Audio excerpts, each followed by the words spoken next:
Hey guys, in this video we're going to talk about the lead leg block. The lead leg block's purpose is to block and redirect the linear energy generated by the pitcher during the drive phase. This mechanical component occurs between the time the lead leg accepts weight at front foot strike and the end of the throw. At front foot weight acceptance, the lead leg shin and knee should stabilize and begin to redirect energy backwards, which ultimately sends energy up the kinetic chain. There are two phases of the lead leg block mechanical component. First is the stabilization phase. The stabilization phase occurs from the time the front leg begins to accept weight right after initial front foot strike and during the pitcher's upper half rotational move into ball release. As the name suggests, ultimately the pitcher's goal during the stabilization phase is to stabilize the lead leg so that no energy leaks occur as the pelvis rotates around the lead leg into ball release. Energy leaks that occur during the stabilization phase usually happen on either the transverse or frontal plane. Let's take a look at these two energy leaks in depth. Alright guys, so as we discussed, there's really two ways that we can leak energy during the stabilization phase at front foot strike. So first one is on the frontal plane. So what the frontal plane essentially is the side-to-side plane that the pitcher is typically moving during the drive phase. So as they're making their linear move, they're projecting on the frontal plane, which is side to side. So typically what we see when it comes to the stabilization phase during the lead leg block mechanic where there can be an energy leakage is as the pitcher gets into front foot strike, what we want, and as we saw with some of the pro examples is that as they land, we want that knee to stabilize, meaning we want it to stay right where it is as the foot makes impact with the ground, like this. What we don't want, and what we see with a lot of especially younger players is when they land, what actually happens is this knee continues to shoot forward over the toe. That's going to cause a massive energy leak. And the reason being is what we want to happen is when we land, we want energy from that ground that's being redirected back up the kinetic chain through the leg to be stabilized so that it can be transferred up the body and into the, up the kinetic chain and into the throwing arm. When this is leaking, essentially that ground transfer is not occurring. All the energy is leaking through the front leg towards the target. So what we want to focus on there is as we land, we want that front leg to stay stable and not shoot out over the toe. And that would be essentially what we want on the frontal plane. Alright guys, so this first drill is a med ball drill I use with players to address frontal plane leaks.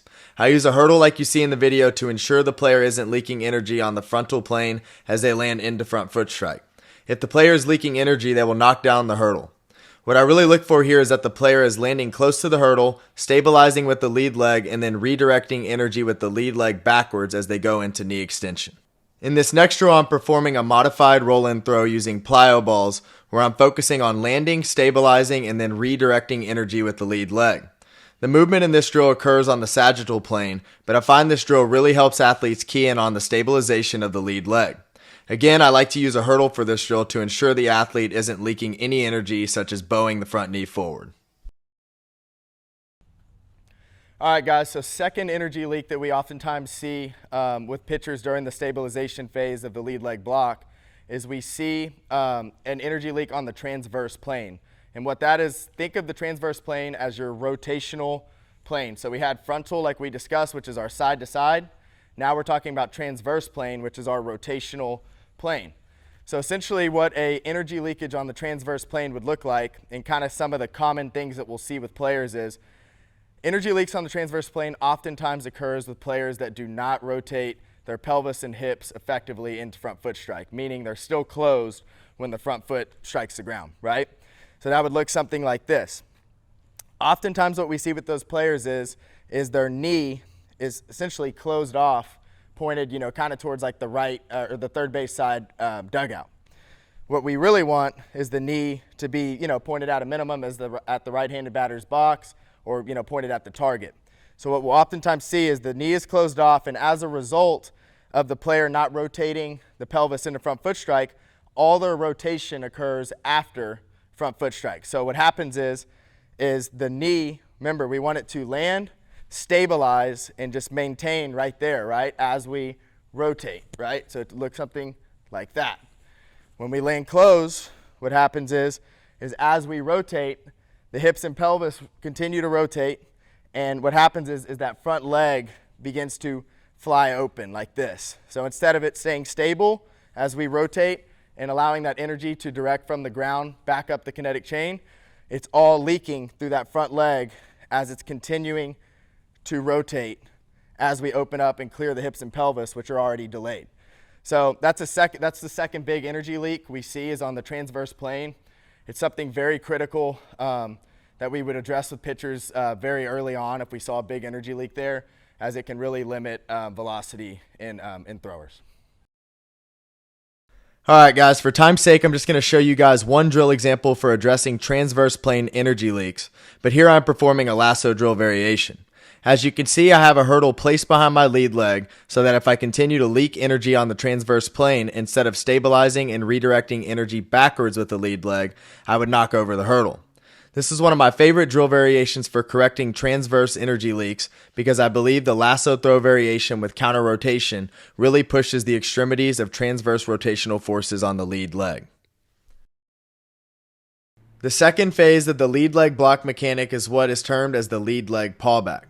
During this phase, the pitcher's lead leg should begin redirecting energy backwards, which sends an impulse of energy up the kinetic chain from the ground and into the throwing arm, which results in a catapulting effect.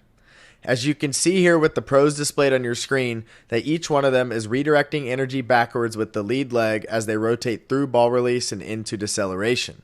This mechanical component is oftentimes a direct result of proper sequencing with the lower and upper half, full back hip rotation, and a firm planting with the front foot at front foot strike. Let's take a look at a few coaching tips related to the lead leg Paulback. All right, guys, so as we've discussed in the video, phase one of the lead leg block is the stabilization phase. We've discussed some of the energy leaks there.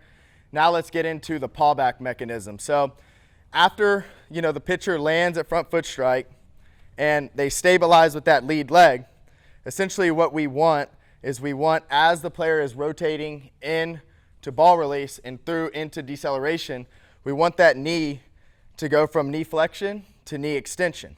So kind of the way that looks is, and I'll put some pro examples up on your screen, is as we land, we stabilize, front leg stays firm here, and then as we begin to rotate into ball release, our leg is going to perform an extending action. So something like this, right?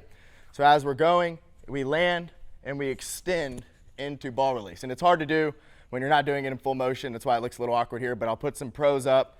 And you'll be able to kind of see the motion that they perform. But essentially, reason being is we've developed all this linear energy towards the target during our drive phase, right? Now, we got to put the brakes on that, land with the stable front leg, and begin to redirect our energy back up from ground forces into our body and up the kinetic chain so that we can get that catapulting action into ball release. So phase two, we really want to focus on after the stabilization phase is the Paulback phase, which is essentially going from a degree of knee flexion to knee extension.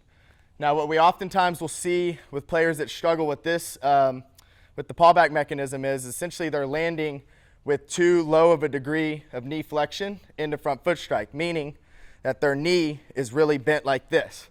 So I'm probably at about a 100-degree angle of knee flexion right here. What we prefer is for you to be for sure above 120 degrees. I'll put a couple examples of where the pros are at up on your screen now. We prefer at a minimum above 120 degrees and ideally 130 degrees and above. Reason being is it becomes a lot easier to pawl back if we're not out front with our weight and we're all just overloaded on this front leg. It's very hard to get that extension through the lead leg if we're at too low degree of a knee flexion angle there. So very important, and we'll also kind of talk about what causes some of that, low degree of knee flexion. And really the number one main cause essentially is players that don't stay back enough during the drive phase and are getting too out front too early from a horizontal view here. If we're getting too out front too early when we land, our weight is too far in front of our too far on our front leg, and that's going to cause a very low level of knee flexion at front foot strike. So we'll talk about that in another section, but just something that I wanted to note in this video, that we want to be, with knee flexion, we essentially want to be at around 130 degrees or more would be ideal there. And I'll put some pro examples up on the screen that you you can see what 130 degrees looks like. This first drill variation is what I like to call band-assisted lasso throws. The setup I use for this drill is I essentially just grab a set of J-bands and wrap the Velcro around my upper calf. With the band hooked to a net, I begin to distance myself from the net and perform a lasso throw. The band in this case really aids the movement pattern we want pitchers to feel when the lead leg paws back as the pelvis rotates over the femur of the lead leg. I really like this drill for athletes that have never felt what the Paulback feels like. This second drill is another lasso throw variation known as the rocker throw. I like this drill a lot for helping athletes understand how linear momentum transitions from being generated toward the target to backwards as the lead leg begins to block and redirect momentum. Another drill I like is what I like to call single leg extension throws. This drill is for more advanced athletes and requires quite a bit of balance and sequencing in order for it to be performed correctly. For this drill, just balance on your lead leg, counter-rotate your pelvis and upper half as much as possible, and throw the ball. As you throw the ball, focus on rotating the pelvis over the lead leg and allowing that lead leg to extend. I find this drill oftentimes helps athletes naturally understand the timing of the Paulback in the throw. This last drill in this progression is what I like to call kneeling Paulback throws. This drill is for advanced athletes and athletes that are trying to maximize their lead leg block. This drill makes pawing back very difficult as the knee is in a very low degree of flexion at the start, and also because the lead leg has to accept the player's weight and extend as the athlete begins to stand up. I use this drill to make pawing back more difficult and then have the player stand up and perform other Paulback throwing drills in order to make the movement of pawing back seem easier. As always, thanks for watching. If you want to see more baseball improvement videos or submit a video for analysis with us, check us out at strokeball.com, your home for practicing smarter to improve faster.